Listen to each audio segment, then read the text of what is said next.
Moni ndine Jackie. Nde nkhani ya lero ikutitengera ku USA ku Dallas mzinda wa Texas kapena nditi state ya Texas.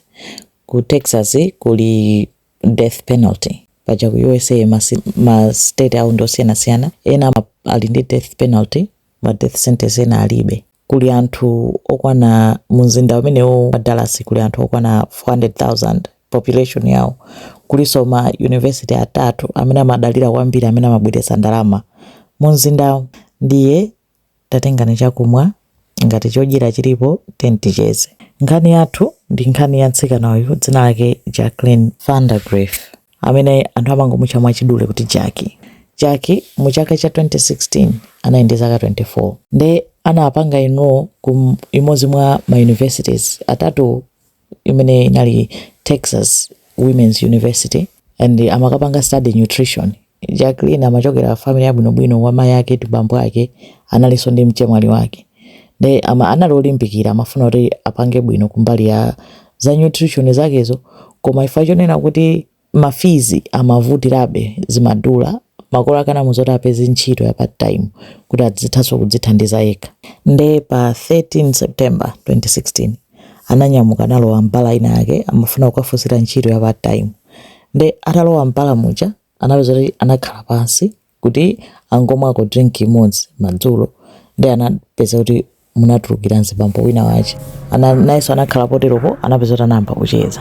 Anacheza anaoneka pa CCTV akucheza. Anacheza kwa basa mpaka nayi kumacheza so ndi bartender ogulitsa katiri balagero ogulitsa mu balamo. Anali nzake so wa Jackie. Nde anamuuza nzake wa Jackie kuti ndine fitness instructor wa ku gym ngati ungafune utrainer nkumpasa kadi yake yoti ngati kadi ya business. Kenako ananyamuka onse limodzi atatu anatulukira limodzi kumayamba kumanyamuka kuti amapita bala ina ngakhale samanziwa nzibambo yetu koma anacheza kwambiri. Ndi anapita bala ina ija anakamwa kumeneko nkucheza macheza atapepa. Wina uja wachitatu uyu balagero uja anatuluka anapita anaenda zake. Pamene Jacqueline Vandergriff ananyamuka ndi ndani ndi nzibambo uja ananyamuka limodzi anachoka anapitira limodzi usiku umenewo. Nde mamawo pa 14 September 2016 anthu anayimba foni ku polisi kudera lina anonso pano makilometers angapo pakachire chonchi. Anayimba ku polisi fera anaona kuti pakolezedwa moto pachirepo, koma anaona munthu amene anakoleza moto anamuona ananyamuka munthu uja nkumapita. Apolisi anabwera ndi afaya kuzayang'ana pamene payasidwa moto. Anapeza kuti pali ngati mabagi a plastic oti mwamangidwe mwayikidwa ziwalo za munthu uja waotchedwa. Komanso atayang'anisisa anapeza kuti munthu wachosedwa mtima. Munthu amene anamuduladulayo anamung'ambaso pa mtima apa ndikuchosamo mtima nkumuotcha. Pamene pamuotchedwapo panalinso ngati ka swimming pool kana ka plastic kuti anayikidwa mu swimming pool mo sinalipo ndi chingati chi plastic anamuyika pamenepo nkutani mzimapagizo nkuotchera pamodzi. Nga polisi sanalishuwa kuti munthu ndani, koma anatenga fingerprint anapeza dzanja, anatenga ma fingerprint mdzalamo.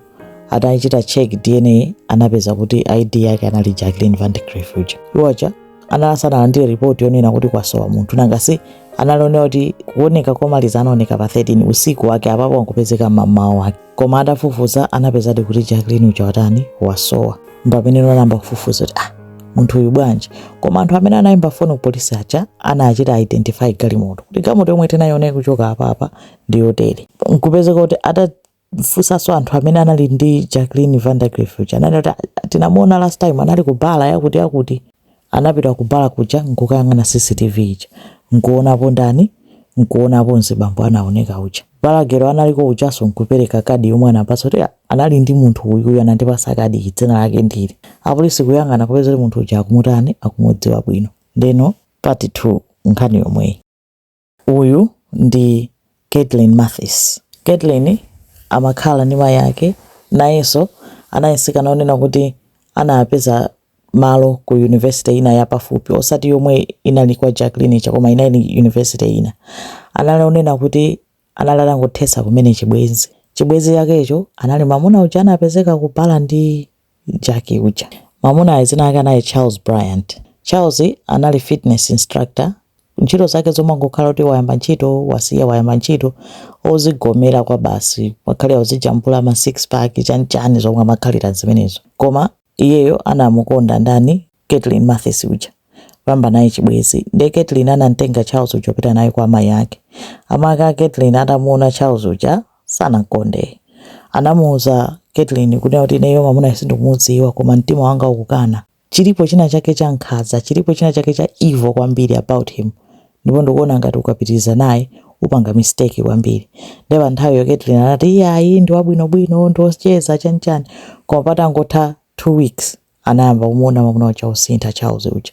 Atamampanga control kwambiri. Amaonesa tinkhaza tinatake tikakhalidwe kena kake kuti nayeso anayamba maso amtendere mzimu wake kuthawa kuti munthu uyuyu sali bwino. Umpanga control atumakhalira umuza unena kuti sungapezeso mamuna wina ngati ineyo.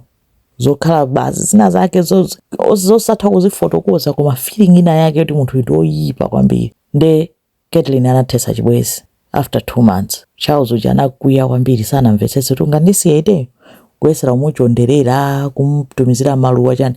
Nde Kathleen uja anati ine chibwezi sindikukufunaso. Ndanangodabwa a Charles aja atulukira ku nyumba kwa ndani ku nyumba kwa mayi ake Kathleen uja ati ndikufuna Kathleen. Wacha iwe munthu wathesa chibwezi ndio uzafuna chani. Nde Kathleen sana chedwe anangofikira straight kuimba phone police. Anampanga Charles uja report ku police kuti ine munthu uyu ndathesa chibwezi ndabwera nyumba kwa mayi anga. Why? Na polisi anampasa warning. Mpamene Kathleen amazanyamuka kupita ku university amakakhalira konko boarding. Wapita ku university audabwa kwatulukira Charles uja umulondola. Iyeyo kuimba phone ku polisi. Sama pera so amulabadira kapena kuti ya ndi yankhulane naye ka ndi mulalatire amangoimba phone straight ku polisi. Udine nene kuti chibwezi yatha chata. Apolisi anampasa warning nkumpasa restraining order kuti sukulolera so kumuyandikira uyuyu. Mpakana Kathleen uja anasintha hostel, anapita hostel ina nkupeza ntchito kwa bala kena kake. Anangodabwa munthu akutulukira so kubala kuja. Anayimba phone ku polisi. Apolisi anamutengaso kuti iwe zimene upanga zitikumanga zeni ukhala prison. Anamutsekera kwa masiku kena kwanatuluka pa belo nkumpasa so warning kuti usabwerezeso. Siku lomwe anampasa warning ilo anapita straight ku hostel kwa Kathleen. Kathleen so kudabota munthu waziwa bwanji komwe ndili kuimba phone police. Ndeke tinisama mpasa mpata oloti ndikhale ndikambirane naye kapena nditani. Anatsekera tu chitseko kaya kunali kumuopa kaya mzimu wake umamuza kuti chani. Amati ineyo no sindikukufuna. Ananitumizira maluwa kuti atangolandira maluwa anayimba phone police kuti mwanitumizira maluwa munthu uja sindikumfuna mpaka na skulu inauzidwa kuti munthu uyu sakwenera kubwera pa campus pano. Koma samamva amamutanibe amamulondola. Nde apolisi amati ammangaso. Nde pa tsiku ilili pa 13 September 2016 Charles uja anauti wangomasulidwa again after kumupanga stock Kathleen uja atapsha mtima kuti munthu uja akundikanabe akunditsekera chitseko sakulola. Nde panali bala imene Kathleen amakonda kupita. Bala yake inali imene njai kunapita Jackie Vandergriff. Nde Charles anapita kupaka kuja ncholinga choti mwina akabampa nako naye ndani Kathleen uja. Koma atapita anapeza kuti Kathleen kunalibe kupaka kuja. Munthu amene anampeza nkupeza wamba wankhula naye ndi ndani ndi Jackie Vandergriff. Jackie Vandergriff osadziwa china chilichonse kuti munthu ndani ka past yake ndiyotani akukumana ndizo akupanga zotani. Anangokomedwa naye kungumuno kuti anamuona kuti mwamuna unika bwino kaiwa mamasozi chani anamugomera. Nkupeza kuti anatani anatengana naye kupita bala ina kumamwera limodzi mpaka naye kukwera galimoto yake usiku nkunyamuka kumatani kumapita naye kuoneka komaliza. Anaoneka atapita pa filling station akathira chani akathira mafuta mgalimoto. Chithunzi imenecho chomwe chomaliza kuoneka ali moyo Jackie Vandergriff kenako anapita. Nde apolisi anamufunsa Charles kuti iweyo unakumana ndi mzimayi kwamba ankakana kenako anavomera iye nangokumana naye nasiyana naye pompo sindinapite naye kuna kulikonse. Koma atayang'ana ma records ya cellphone ya Jackie Vandergriff anapeza kuti Charles amanama cellphone yake inapanga ping pa cell tower ya pafupi ndi nyumba yake ya Charles uja. Sonzora anali ku nyumba kwa Charles. Nde usiku umene uja anatengana ndi Charles anapita naye ku nyumba. Nde Charles analibe choice.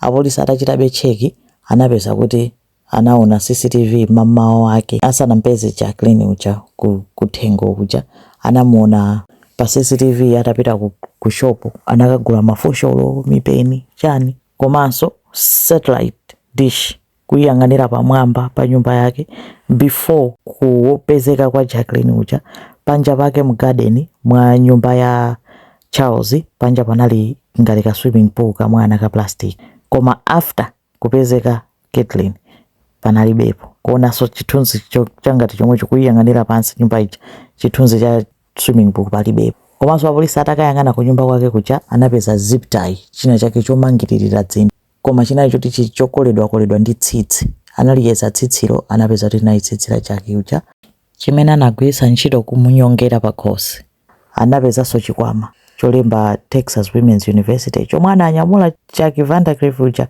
tsiku lomwe anasowa ndi kunalibe kuthawa ndi Charles ananena kuti yayi nzoona ndi munthu watani anafa ali ndi ineyo koma anafa mwangozi tinaiti kupanga zathu ndi wafa mwangozi nda anankana ku court kuno sizingatheka afa bwanji mwangozi munthu afe mwangozi ndi mumudule mumunyamule mumuzule mtima kena kwa muocha kumukoleza ngozi yake antundu wanje ndi after kuzengedwa mulandu Charles anapezeka kuti anamupanga sentence to life in prison zikhozotheka kuti cholinga chake cheni chinali chomuvula za Caitlyn koma ifanyo kuti Caitlyn sanampase mpata anapanga ataki munthu amene anali pafupi imene ndi nkhani ya Jackie Vandergriff ndi mmene anatani ndi mmene anachitidwira chiwembu ndi mukhoza kungoona reasoning ya azimayi awiri right pali azimayi awiri pali Jackie Vandergriff ndi pali Caitlyn Mathis wina ndoti anangoona choyipa ndi kutsekera to chitseko sanaperekeso mpata pamene wina samadziwa kuti wakumana ndi munthu woopsa kwambiri